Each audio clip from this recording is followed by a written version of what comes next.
कार्यक्रमाचं उद्घाटन झालं नाही, हे जाहीर केलं नाही, म्हणून या कार्यक्रमाचं उद्घाटन झालं असं त्यांच्या वतीनं मी सांगतो.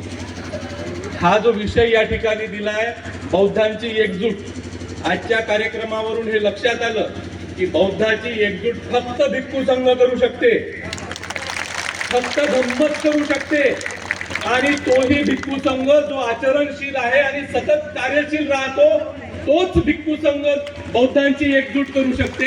आणि हे बौद्ध जर एकजूट झाले तर या देशामधले असलेले 84,000 विहार बौद्धांच्या ताब्यात आल्याशिवाय राहणार नाही.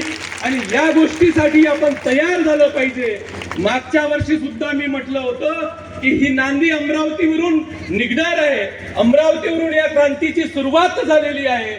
आणि म्हणून ही आजची जी बौद्धांची एकजूट दिसते, हे बुद्ध विहार ते बुद्धगयेचं असो की भारतातले कोणतेही बुद्ध विहार जे जे इतरांच्या ताब्यात आहे, जे जे सरकारच्या ताब्यात आहे, ते बौद्ध हातात घेतील अशी आजच्या या प्रसंगी अपेक्षा व्यक्त करतो.